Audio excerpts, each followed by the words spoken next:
World Bank and African Union COVID-19 team agreed to deploy vaccines for 400 million Africans. Investments in federal government's treasury bills weaken as sales fall 19% to 1.35 trillion naira. The International Monetary Fund (IMF) advises Nigeria to increase company tax, and oil prices rise with Brent gaining for a fourth consecutive session. This is Business Express on the network service of the NTA, and we are reaching you from Abuja, the nation's capital. I am Liakatung Babatunde.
The International Monetary Fund (IMF) has urged Nigeria and other African countries to tax the private sector more in order to grow the economy.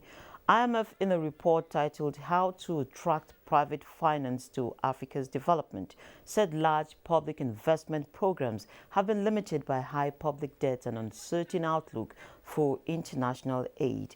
The report, while encouraging African governments to look at the private sector for funds needed to finance the growth of the economy, also urged the continent to focus on infrastructure, electricity, health, and education. The G7 development finance institutions, the IFC, the private sector arm of the African Development Bank, and the European Investment Bank say they are committed to investing $80 billion in the private sector over the next 5 years to support sustainable economic recovery and growth in Africa. The support is to boost the long-term development objectives of African economies that had been negatively impacted by the crisis. It is the first time the G7 development finance institutions have come together to take a collective partnership commitment to the African continent. The IMF estimates that sub-Saharan Africa needed additional financing of around $425 billion between now and 2025 to help strengthen the pandemic response spending and reduce poverty in the region.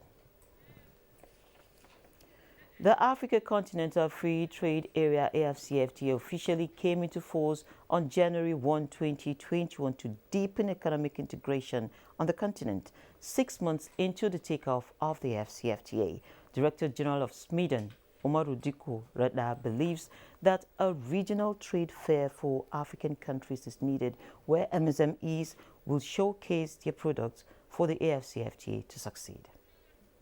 What we are making is to create a market window within Africa in which will be MSMEs in Africa will be showcasing their products and services and then also creating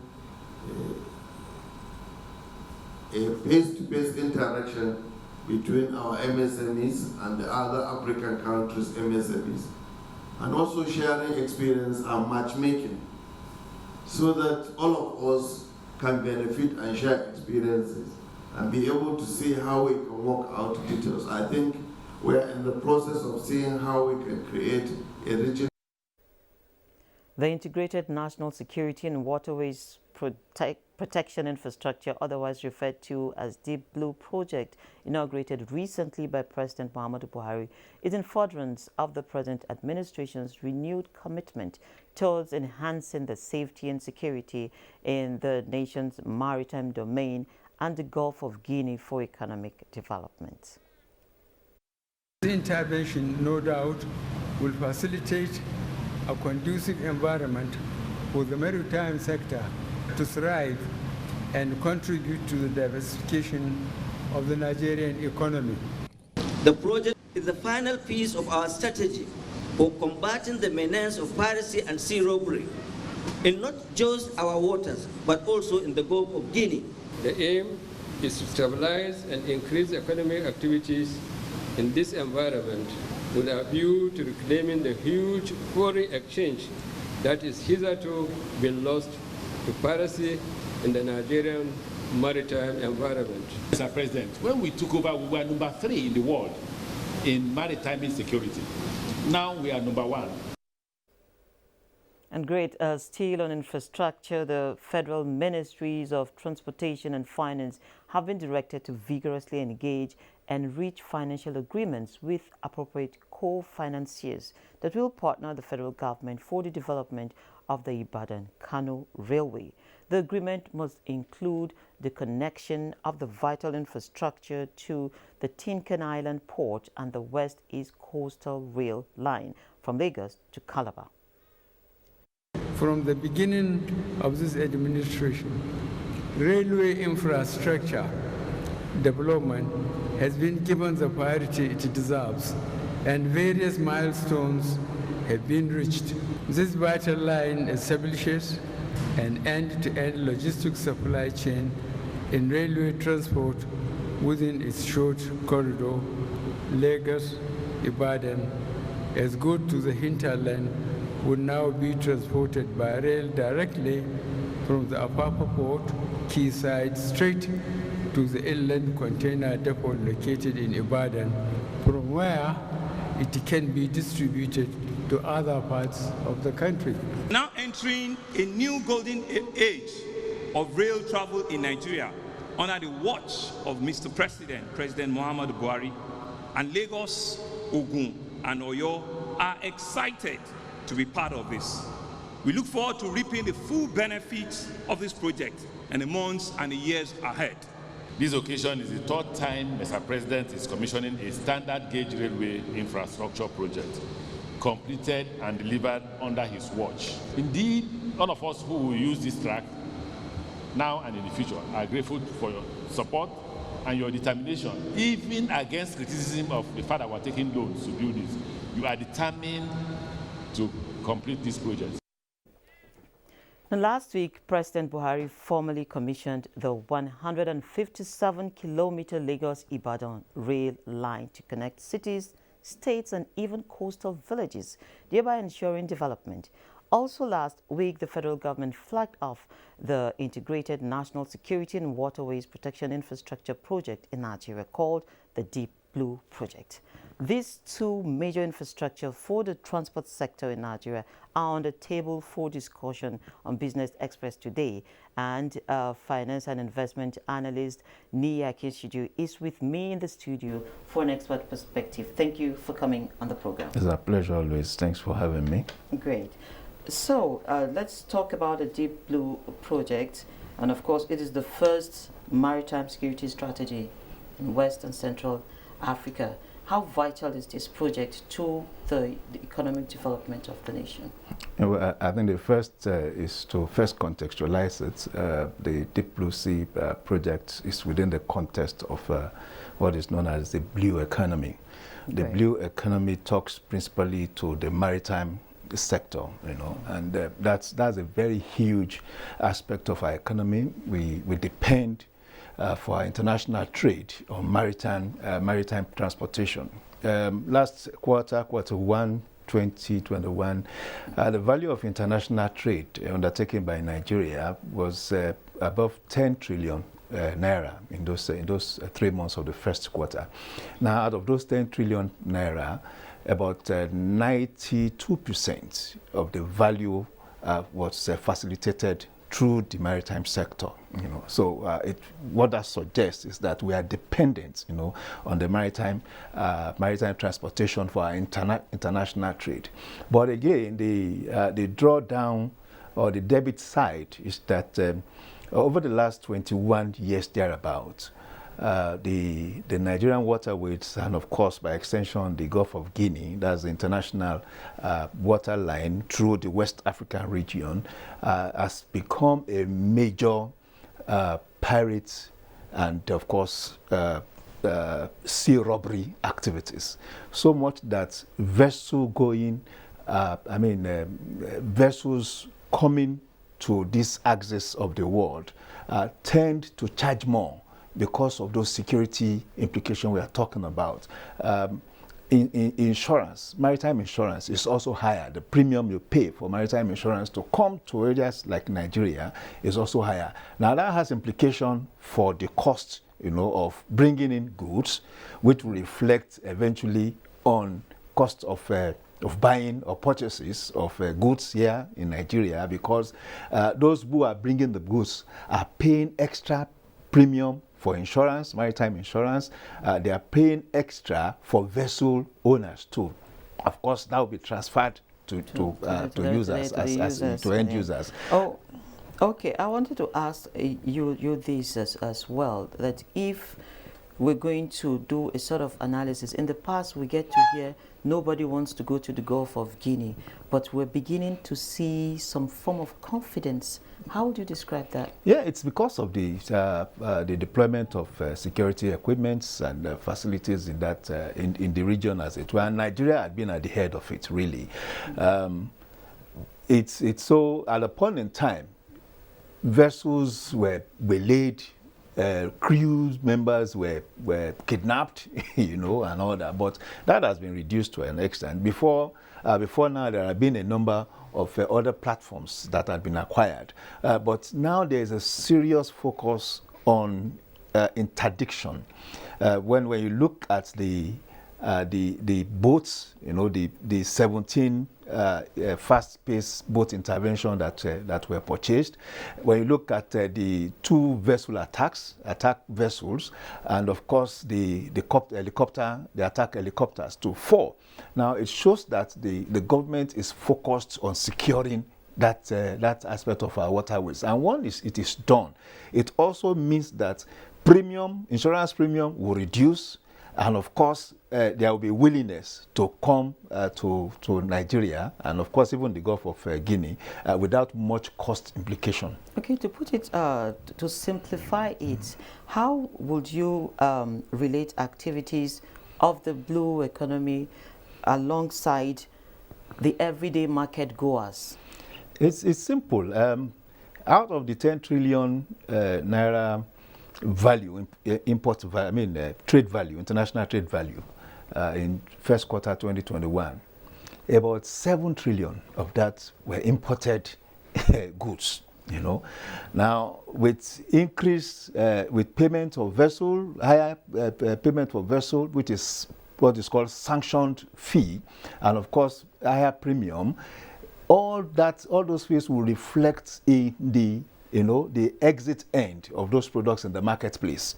So if you are buying sardine, that tin of sardine had accumulated these other aspects of sanctions fees, by the time they get to the shelf, in the market. But when these equipment are deployed and they are effectively used, and the piracy and of course robbers, sea thieves are put in abeyance, again, vessel owners will reduce fee for their vessels. Does that give explanation as to why sardines have reduced in the teens?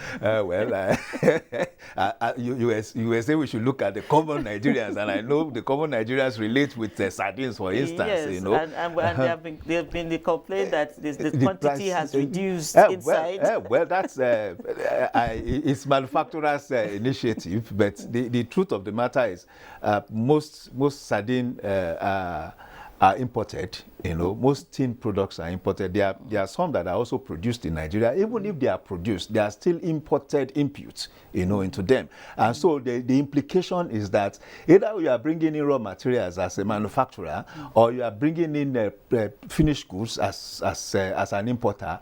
those other charges will reflect, on the eventual products that get to the market, and it will reflect in higher prices, for the consumer, and again it will reflect in higher inflation rates. So when you are looking at that, you have to look at the whole ecosystem. But when you deploy the facilities that have been acquired now, I mean, some of us who are also involved were quite happy, that this is being done at this time. It should have been done like 10, 15 years ago. But if it's been done now, it's also appropriate that it will have the benefits and the impacts. Great. So let's move to the railway services now. Today, we're going to begin to experience the Lagos-Ibadan rail line. And of course, it's going to be commercialized all the way. Did it come too late or too early? It's too late. But thank God it's not too late, because the truth is that no economy grows without a railway, without a thriving network of railway lines. No economy anywhere in the world. Whatever we have been recording in terms of growth in our GDP are merely furious hot air. They are not built on foundation. This is like building foundation, because the logistic, transporting goods, products and services by rail afford you cheaper cost of logistics, and that reflects in your books as a business person or as a company, and because it will reflect, that reduction would also reflect in the end product when it gets to the market. So it's essential in talking about diversification of the economy. This is how to diversify the economy, diversify transportation. Now we are talking, it is now in Nigeria that we can start talking of transmodal transportation. Transmodal transportation is the connecting railway, with maritime and with road. You have that triangle. The triangle will first create ease of doing business and, of course, cheaper cost of doing business. So it's this new ecosystem will definitely drive the economy, because now you are going to have cheaper logistics. You are going to have the ease of transporting, your goods from the port, for instance. And of course, this is not the first time we are having a connection of railway, to the port. But it had been abandoned more than 35 years ago, So, and from our readings of what we have now, you're going to have about 8 lanes into the Tinkan Island ports and going out, at least to Ibadan at this time. Ibadan, the Oyo State government is excited now, because it's availed its opportunity of managing a dry port. So people, rather than you are an importer, you are an exporter, rather than go to Lagos with all the headaches and transport, traffic and all that, you stay in Ibadan, receive your goods, or you take your goods. The Nigerian port takes your goods from the dry port in Ibadan and take it to Lagos for you. So the headache is reduced. So you can now imagine the multiplier effect. If you have the rail line terminating in Kano and perhaps in Maradi, and you see that new economic corridor, it's a rail line is an economic corridor. It's just like an highway too. There will be, along those corridors, especially in those stations, there will be new urban development activities. So rural areas are tended to start turning into urban centers too. And urban centers naturally are also pristine economic activities basis, as it were. This sounds so fantastic. How long do we get to see this happen? It's an immediate thing. The beauty of infrastructure is that it's a trigger of economic activities. You just need to put it there. People, because of our nature of conquering things around us, will naturally be attracted to those points. So before I let you go, how will this affect the AFCFTA, and how can Nigeria just get to add some value? Hugely, because once cost of production, cost of transportation, logistics in other words, is reduced, and ease of movement of goods is also enabled, it will reflect on what we are doing. And it also means that when we take our goods out into other jurisdictions, it will be competitive. The disadvantage we are talking about for now is that we run an uncompetitive economy, and we've been doing that for more than 40 years, more or less. We have always depended on highways, and the cost of transportation on the highway is always higher compared to sea, and railway.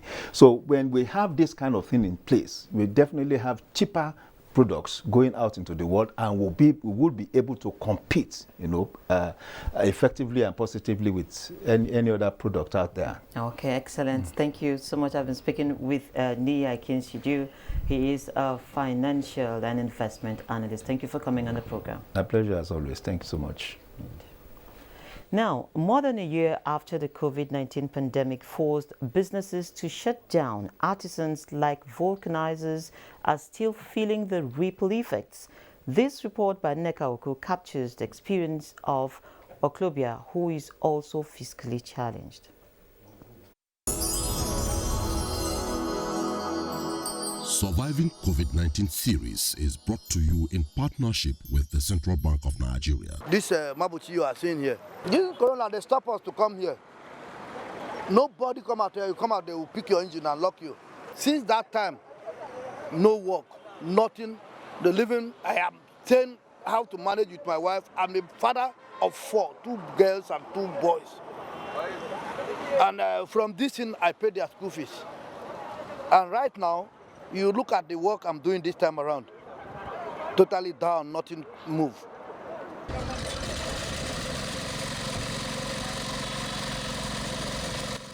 Oklobia Atta is one out of millions of artisans across the country whose livelihood have been undermined by the impact of the pandemic.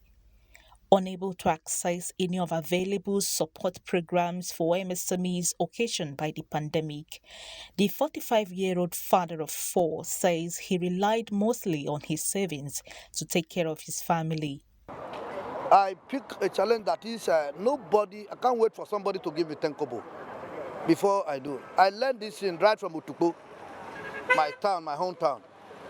As it is, if you feel that something do your leg or your hand, you wait for somebody. Somebody who give you today, tomorrow, can that person give you? Somebody who give you 10 naira, 20 naira today, tomorrow, you are waiting, you put eye, you are waiting for that person. You die hungry. That is why I continue with my work. He admitted that though economic recovery may be a long road for him, he's not giving up as he has devised a means of managing the pandemic in his family. Now, I didn't farm before, but since the corona come, everything now, I went and buy home, give my wife. This is a contribution. Though. Now when things don't come out from here, it makes me enter farm. This time around, my wife now buy corn, buy phone, buy cutlass, hoe, give her, please.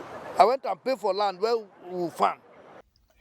Indeed, while the past year has been tremendously challenging for many businesses, there's been remarkable stories of human resilience and determination. The experience of Oklobia is one of such. Surviving COVID-19 series is brought to you in partnership with the Central Bank of Nigeria. Now, oil prices rose on Tuesday, with Brent gaining for a 4th consecutive session as the prospect of extra supply coming to the market from Iran faded, with talks dragging on over the United States rejoining a nuclear agreement with Tehran. Brent crude was up by 0.2% at $73.03 a barrel, having risen 0.2% on Monday. U.S. oil gained 0.2% to $71.03 a barrel, having slipped 3 cents in the previous session. Indirect discussions between the United States and Iran, along with other parties to the 2015 deal on Tehran's nuclear program, resumed on Saturday in Vienna and were described as intense by the European Union. Experts say a U.S. return to the deal would pave the way for the lifting of sanctions on Iran that would allow the OPEC member to resume exports of crude. Financial markets in Nigeria resumed this morning after a one-day public holiday to mark the nation's Democracy Day. On the stock market, shares across the globe trade mixed so far Tuesday ahead of much anticipated Federal Reserve policy meeting, which investors are watching for hints of any change in the U.S. monetary policy outlook. Over to Boste Abel for that report. Shares in Asia Pacific were mixed in Tuesday's trade, with Australian stocks leading gains regionally. The Nikkei gained 0.96%, while the Shanghai Composite lowered by 0.81%. Hang Seng Index also declined 0.72%. U.S. stock futures were steady in overnight trading on Monday after the Nasdaq Composite and S&P 500 registered new record highs ahead of the Federal Reserve's latest Monday policy meeting. Dow futures fell just 20 points. S&P 500 futures were flat and Nasdaq 100 futures ticked 0.09% lower. The Federal Reserve's two-day policy meeting starts on Tuesday, and it's a focal point for the market this week. Investors will also be watching for another inflation gauge release on Tuesday. European markets are expected to open in positive territory as investors await the start of the Federal Reserve meeting. In Africa, the market was dominated by the bulls in Monday's trade. This has kept investors optimistic the trend will continue as soon as figures begin to come in Tuesday's trade. Boste Abel, Business Express.